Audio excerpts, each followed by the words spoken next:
तो आज हम प्रश्नावली 3.5 के प्रश्नों को हल करेंगे। और इसमें सबसे पहला क्वेश्चन है कि निम्नरेखिक समीकरण के युग्मों में से किसका एक अद्वितीय हल है, किसका कोई हल नहीं है, या किसके अपरिमित रूप से अनेक हल हैं। तो पहले समीकरण देखकर हमें ये बताना है कि किसका अद्वितीय हल है, किसके अनेक हल हैं और किसका कोई हल नहीं है। हल हमें केवल एक स्थिति में करना है। यदि अद्वितीय हल है तो वैसी स्थिति में उस समीकरण को हमें पूरा हल करना है और वज्र गुणन विधि से हल करना है।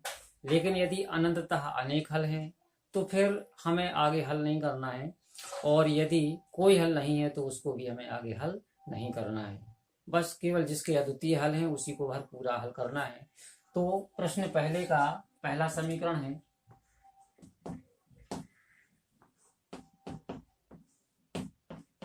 प्रश्न पहले का पहला समीकरण है x minus 3y minus 3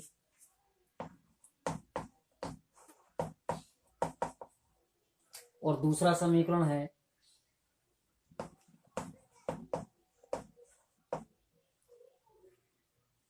-2 equal to 0।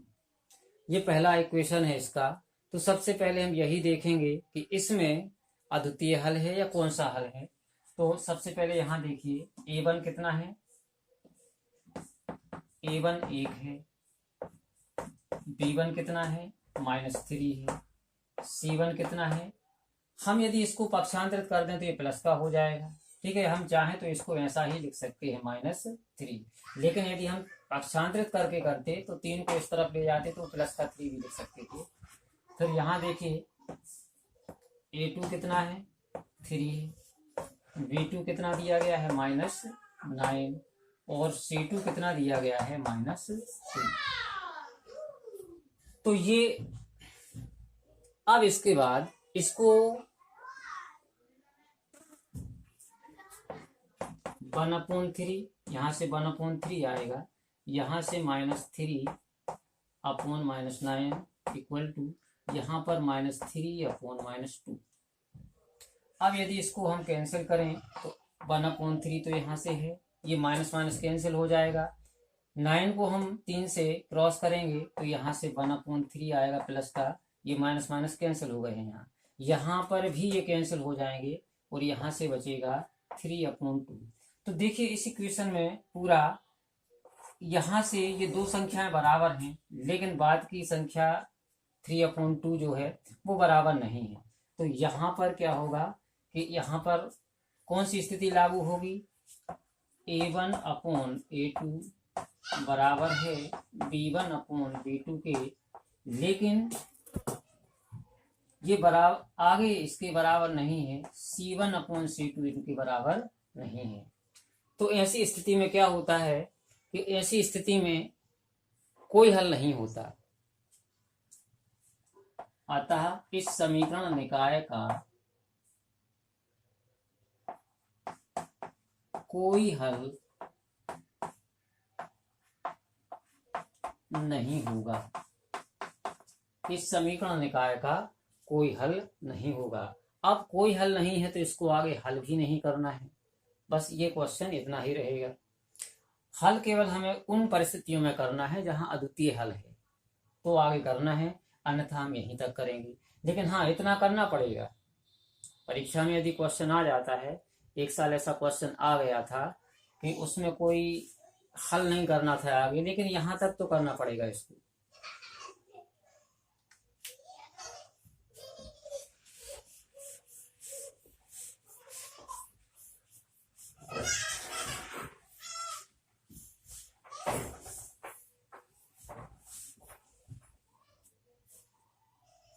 दूसरा इक्वेशन दिया गया है 2x + y = 5, और इसका दूसरा इक्वेशन है 3x + 2y = 8। अब यहाँ पर हम देखें a1 कितना दिया गया है 2 है, b1 कितना है, यहाँ y का गुणांक है ये 1 है, c1 कितना है 5 है, फिर a2 कितना है 3 है, B2 कितना है 2 है, और C2 कितना है 8 है। अब 2/3 यहां से आएगा, 1/2 यहां से आएगा, और 5/8 ये यहां से आया। तो देखिए यदि आगे हल नहीं है, पीछे भी बराबर नहीं है, लेकिन यदि आगे बराबर नहीं है तो ऐसी स्थिति में कौन सा प्रतिबंध लागू होता है, A1/A2 बराबर नहीं है B1/B2 के। तो बस इतनी ही स्थिति से, आगे भी बराबर नहीं है C1/C2, लेकिन उससे मतलब नहीं है, केवल इतनी ही स्थिति से हमें ये पता चलता है कि इस समीकरण निकाय का अद्वितीय हल होगा। अतः इस निकाय का अद्वितीय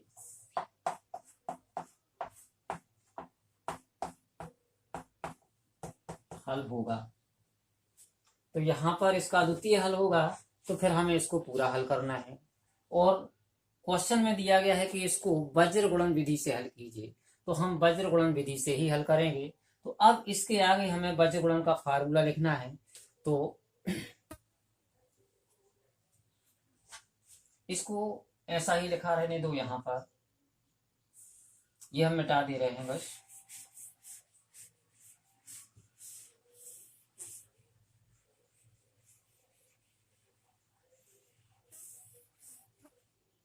तो वज्र गुणन विधि से करने के लिए हम किस तरीके से इसका फार्मूला तैयार करते हैं। B1 यहां से शुरू करते हैं, B1 से, B1/B2, C1/C2, A1/A2, और फिर B1 पर ही समाप्त कर देते हैं, B1/B2 पर समाप्त कर दिया।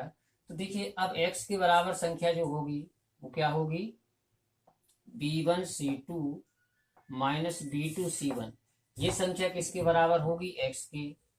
और फिर C1A2 C2A1, ये संख्या किसके अपोन में आएगी, y के। और A1V2 और A2V1, ये किसके अपोन में रहेगी, 1 की।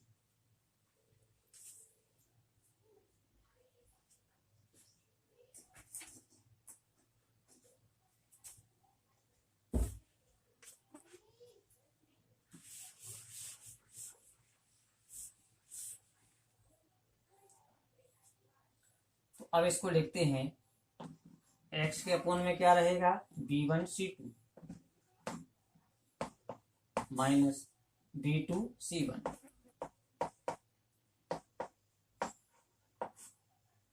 C1A2 C2A1, A1B2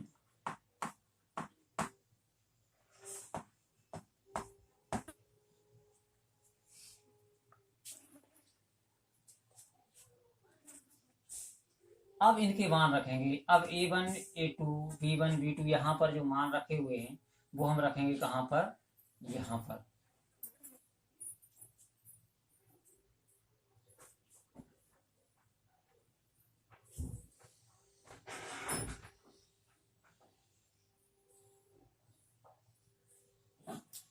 तो एक बार इस फार्मूले को लिख लीजिए, क्योंकि हम डायरेक्ट यहीं पर मान रखते जा रहे हैं इसको मिटाकर।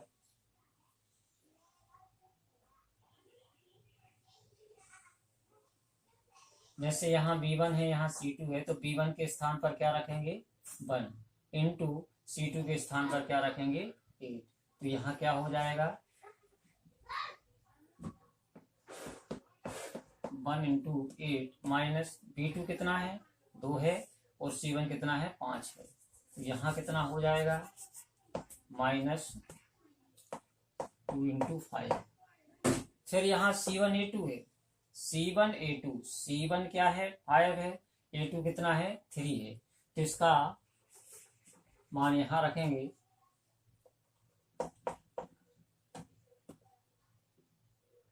थ्री माइनस, अब है C2A1, C2 8 है और A1 2 है।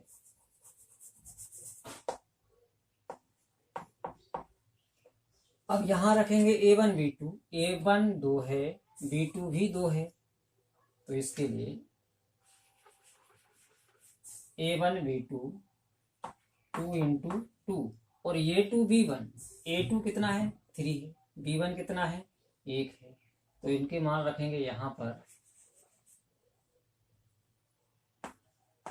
3/1।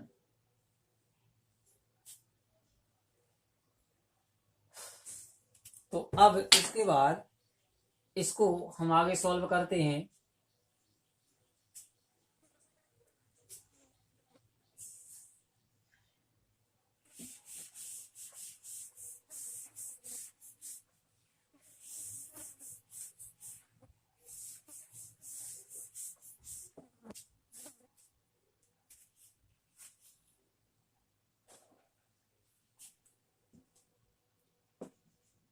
यहाँ x के अपोन में कितना है 8 और 1 का गुणा होगा 8 आएगा, 5 और 2 का गुणा करेंगे कितना आएगा 10 आएगा। यहाँ पे y अपोन ये कितना आएगा 15 आएगा, ये कितना आएगा 16 आएगा, ये कितना आएगा 4 और ये कितना आएगा 3। इनका गुणा हो गया। मतलब इस स्टेप में हमने किया 8 और 1 का गुणा किया 8 आया, यहाँ पर 5 और 2 का गुणा किया 10 आया, यहाँ पर 5 और 3 का गुणा किया तो यहाँ 15 आए, यहाँ 8 और 2 का गुणा किया यहाँ 16 आए, यहाँ 2 और 2 का गुणा किया 4 आए, यहाँ 3 और 1 का गुणा किया तो यहाँ पर 3 होगी। अब इसके आगे सॉल्व करेंगे। अब हमें अगली स्टेप में क्या करना है कि यहाँ संख्याएं यदि जुड़ती हैं तो जोड़ दो, घटती हैं तो घटा दो। तो अब देखिए यहाँ पर ये संख्याएं असमान चिन्हों वाली हैं, अलग अलग चिन्हों वाली हैं। ऐसी स्थिति में क्या होगा घटेंगी, तो बड़ी संख्या में से छोटी संख्या को घटाएंगे, 10 में से 8 घटाएंगे 2 बचेगा, और चिन्ह कौन सा आएगा बड़ी संख्या का, बड़ी संख्या यहाँ 10 से। y के अपोन में क्या होगा, यहाँ भी अलग अलग चिन्हों वाली संख्या है तो निश्चित है कि घटेगी। 16 में से 15 को घटाएंगे कितना बचेगा -1, माइनस इसलिए क्योंकि बड़ी संख्या का चिन्ह है। और अब यहाँ पर बचेगा, यहाँ भी अलग अलग चिन्हों वाली संख्या है बड़ी संख्या। अब यहाँ 4 में से 3 घटाएंगे 1 बचेगा। इतना कर लेने के बाद हमें क्या करना है, एक बार x अपोन -2, फिर ये संख्या, इस संख्या को एक बार x के साथ लेकर सॉल्व करना है, फिर इसी को एक बार y के साथ लेकर सॉल्व करना है। तो इसको 1/1, 2 का गुणा इस तरफ होगा तो x बराबर यहीं पर कर दे रहे हैं इसको, 2 का गुणा यहाँ हो जाएगा तो x बराबर -2। यहाँ x बराबर कितना आया -2 आया। अब क्या होगा, एक बार अभी हमने x को इसके साथ लेकर हल किया था, अब की बार हमें y का मान प्राप्त करना है तो y को इसके साथ लेकर हल करते हैं। y अपोन -1 बराबर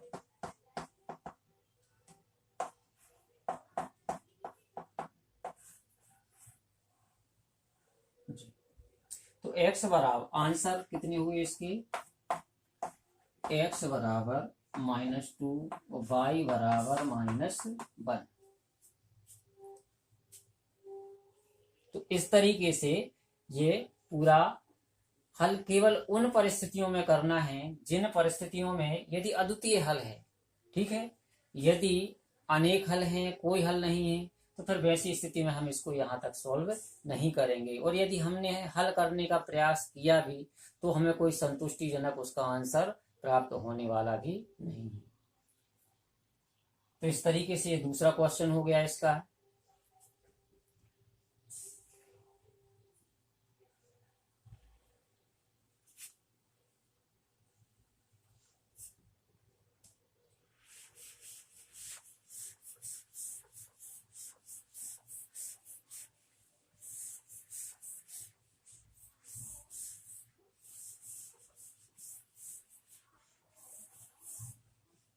अब तीसरा क्वेश्चन है, पहले का ही तीसरा है, 3x - 5y = 20। 3x - 5y = 20। और जो दूसरा इक्वेशन दिया गया है वो दिया गया है 6x - 10y, 6x - 10y = 40, ये दिया गया है। तो सबसे पहले तो हमें यही देखना है कि कौन सा हल है, अद्वितीय, अनेक या कोई हल नहीं। तो हम क्या करेंगे, यहाँ पर a1 कितना दिया गया है, A1 3 दिया गया है, B1 कितना दिया गया है, ये -5 है, C1 कितना दिया गया है, ये 20 है। अब यहाँ से A2 को देखें, A2 कितना दिया गया, 6, B2 कितना है, -10 और C2 कितना है, 40।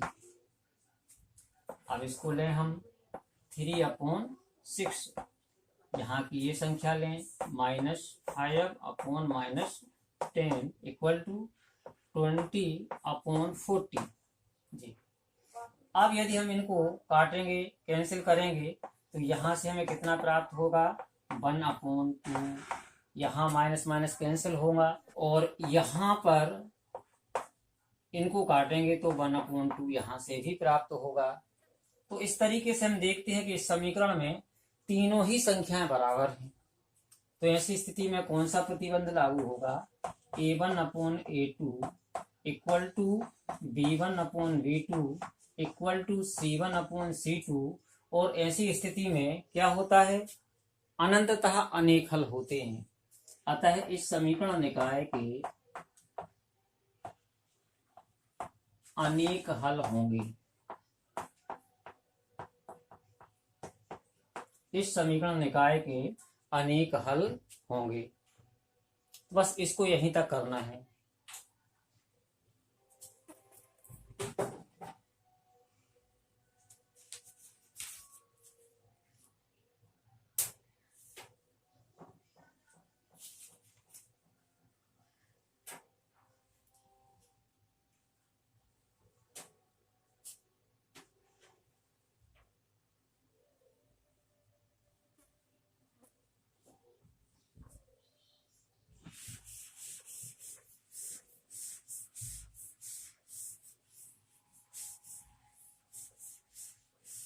अब इसका चौथा क्वेश्चन है,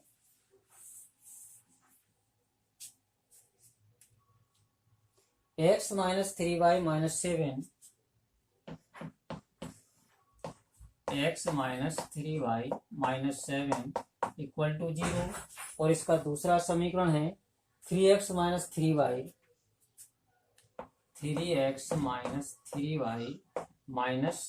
15 equal to 0। 3x - 3y - 15 equal to 0। तो अब देखें यहाँ पर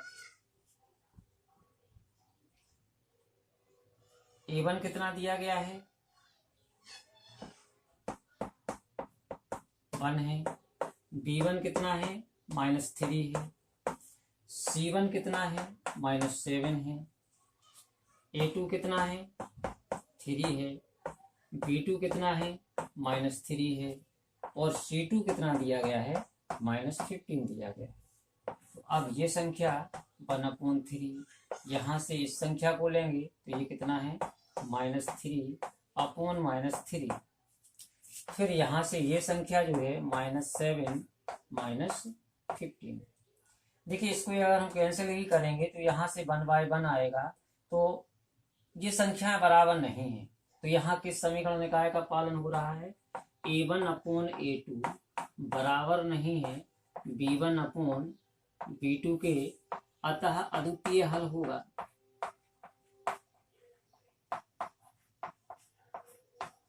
अतः इसका क्या होगा, एक अद्वितीय हल होगा।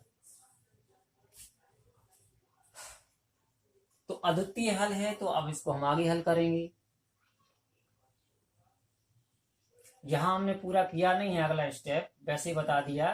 तीनों तीन कैंसिल हो जाएंगे तो 1/1 बचेगा। तो वो 1/1 होगा, लेकिन वो 1/3 के बराबर तो नहीं होगा। ठीक है, बराबर नहीं होगा तो ये जो कंडीशन है वो इस पे लागू होगी और इसका एक यूनिक सॉल्यूशन होगा, अद्वितीय हल होगा। मतलब इसका एक निश्चित उत्तर है और जहां पर निश्चित उत्तर है उसी को हम सॉल्व करते हैं। तो अब इसको आगे करेंगे।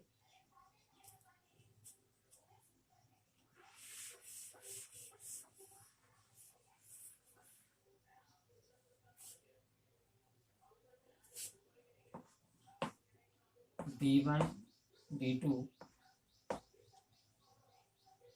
C1 C2 A1 A2 और B1 B2।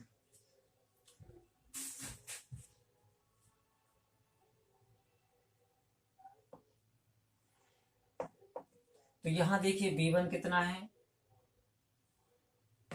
-3 है, b2 कितना है, ये भी -3 है, और c1 कितना है, -7 है, c2 कितना है, -15 है, फिर a1 कितना है, 1 और 3 है, a1 1 है और ये 3 है, और फिर b1 b2 पहले ही जैसे आ जाएंगे, ये भी -3 और ये भी -3।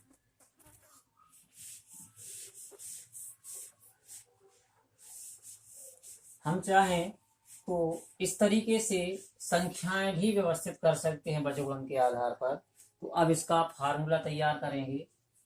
ये x के अपोन में क्या आएगा, b1 into c2, b1 c2 minus b2 c1, इसका इसमें गुणा, b2 का c1 में गुणा, ये किसके बराबर होगा, x के। फिर यहाँ आगे c1a2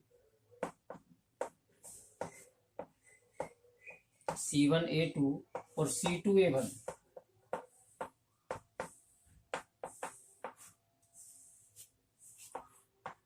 a1 b2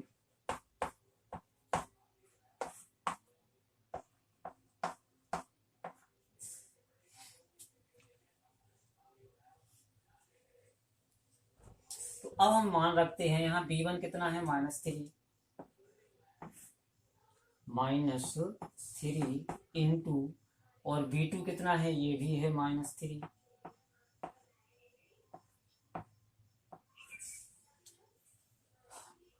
एक मिनट, हमें b1 c2 करना है, तो b1 c2 कितना था, -15,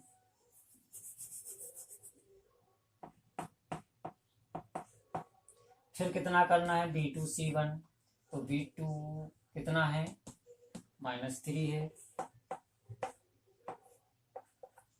और c1 कितना है, -7 है। बाई के अपोन में क्या होगा, c1a2, c1 7 है, और a2 कितना है, 3 है, फिर c2 कितना है, -15, और a1 कितना है, 1। अब इसके आगे a1 b2 करेंगे पहले, और यहाँ पर a2 3 इंटू 3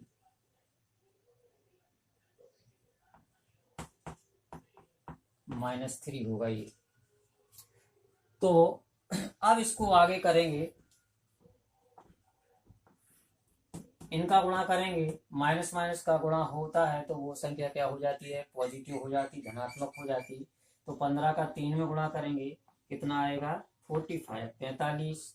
यहाँ पर देखिए ये माइनस माइनस क्या हो जाएंगे, प्लस के, और प्लस का एक बार फिर माइनस में गुणा होगा तो संख्या माइनस की ही रहेगी।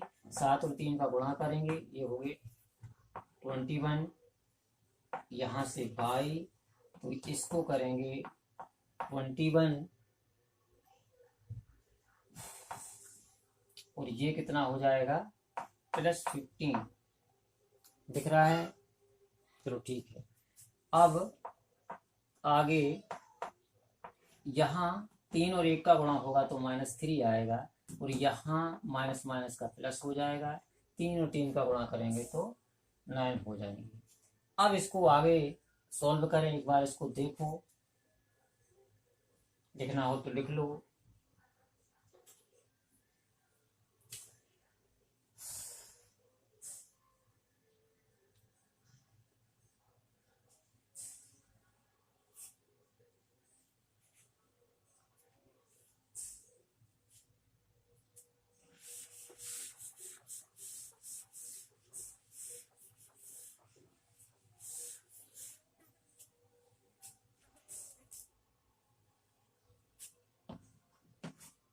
यहाँ देखिए अलग अलग चिन्हों वाली संख्या आएंगी, तो यहाँ 45 में से हम क्या करेंगे, 21 को माइनस करेंगे,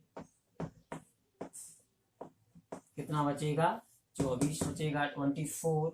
तो यहाँ से 24, यहाँ बाई के अपोन में कितना आएगा, यहाँ भी चिन्ह अलग अलग हैं, तो 21 में से 15 माइनस करेंगे तो ये संख्या होगी -6, बड़ी संख्या का चिन्ह आएगा। और यहाँ 1/9 में से 3 को माइनस करेंगे, ये 6 आएगा।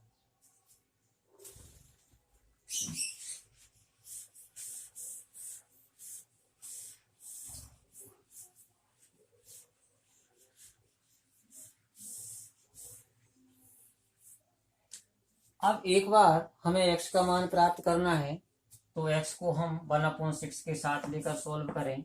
x/24 equal to 1/6। अब इसको यहां से यहां ट्रांसफर करेंगे, 24 का 1 में गुणा होगा तो ये 24 ही रहेंगे। अब 6 से इसको कैंसिल करेंगे तो कितना आएगा, x बराबर 4। एक मान हमें x का प्राप्त हो चुका है, x बराबर 4 प्राप्त हुआ। अब हमें y का मान प्राप्त करना है, तो हम क्या करेंगे, y को इसके साथ लेकर सॉल्व करेंगे। तो y/-6 1/6, 6 को यहाँ गुणा करेंगे